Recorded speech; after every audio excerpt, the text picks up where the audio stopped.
अध्याय 14 प्रकृति के 3 गुण।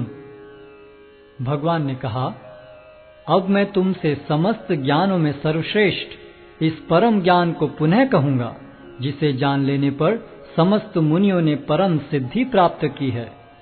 इस ज्ञान में स्थिर होकर मनुष्य मेरी जैसी दिव्य प्रकृति को प्राप्त कर सकता है। इस प्रकार स्थित हो जाने पर वह न तो सृष्टि के समय उत्पन्न होता है और न प्रलय के समय विचलित होता है। हे भरतपुत्र, ब्रह्म नामक समग्र भौतिक वस्तु जन्म का स्रोत है और मैं इसी ब्रह्म को गर्भस्थ करता हूँ, जिससे समस्त जीवों का जन्म संभव होता है। हे कुंती पुत्र, तुम यह समझ लो कि समस्त प्रकार की जीव योनियां इस भौतिक प्रकृति में जन्म द्वारा संभव हैं और मैं उनका बीज प्रदाता पिता हूँ। भौतिक प्रकृति 3 गुणों से युक्त है। ये हैं सतो, रजो तथा तमोगुण।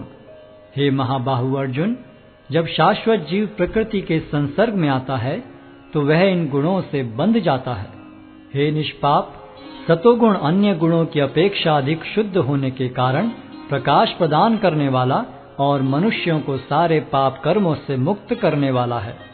जो लोग इस गुण में स्थित होते हैं वे सुख तथा ज्ञान के भाव से बंध जाते हैं। हे कुंती पुत्र, रजोगुण की उत्पत्ति असीम आकांक्षाओं तथा तृष्णाओं से होती है और इसी के कारण से यह देहधारी जीव सकाम कर्मों से बंध जाता है।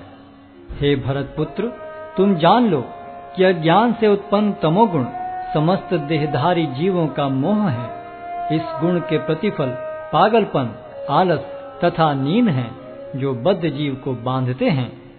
हे भरतपुत्र, सतोगुण मनुष्य को सुख से बांधता है, रजोगुण सकाम कर्म से बांधता है और तमोगुण मनुष्य के ज्ञान को ढककर उसे पागलपन से बांधता है। हे भरतपुत्र, कभी कभी सतोगुण रजोगुण तथा तमोगुण को परास्त करके प्रधान बन जाता है, तो कभी रजोगुण सतोगुण तथा तमोगुणों को परास्त कर देता है और कभी ऐसा होता है कि तमोगुण सतो तथा रजोगुणों को परास्त कर देता है।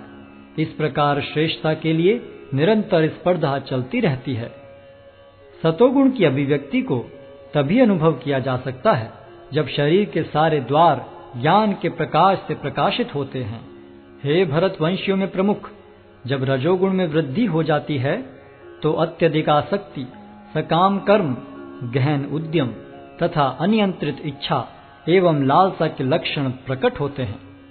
जब तमोगुण में वृद्धि हो जाती है तो हे कुरुपुत्र, अंधेरा, जड़ता, प्रमत्तता तथा मोह का प्राकट्य होता है।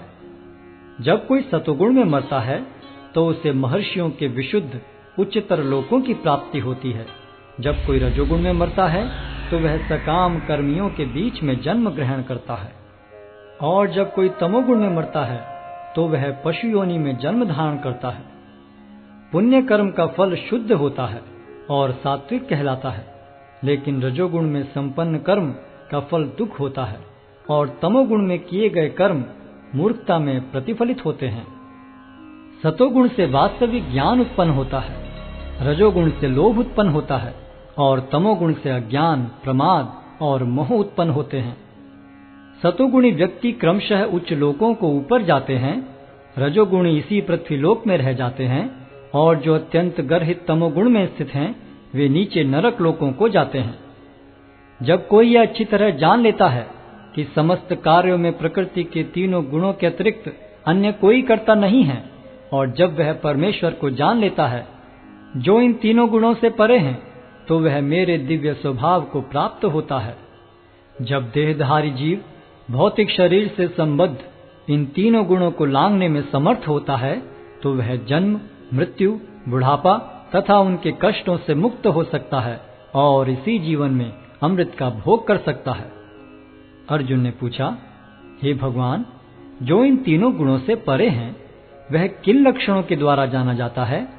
उसका आचरण कैसा होता है और वह प्रकृति के गुणों को किस प्रकार लांघता है? भगवान ने कहा, हे पांडुपुत्र, जो प्रकाश, आसक्ति तथा मोह के उपस्थित होने पर न तो उनसे घृणा करता है और न लुप्त हो जाने पर उनकी इच्छा करता है, जो भौतिक गुणों की इन समस्त प्रतिक्रियाओं से निश्चल तथा विचलित रहता है, और यह जानकर कि केवल गुण ही क्रियाशील हैं, उदासीन तथा दिव्य बना रहता है।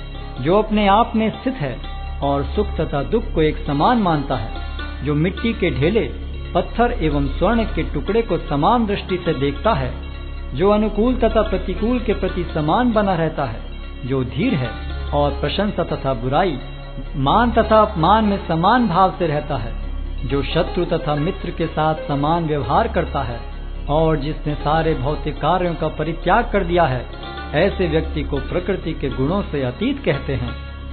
जो समस्त परिस्थितियों में अविचलित भाव से पूर्ण भक्ति में प्रवृत्त होता है, वह तुरंत ही प्रकृति के गुणों को लांघ जाता है और इस प्रकार ब्रह्म के स्तर तक पहुंच जाता है। और मैं ही उस निराकार ब्रह्म का आश्रय हूँ, जो अमर्त्य, अविनाशी तथा शाश्वत है और चरम सुख का स्वाभाविक पद है।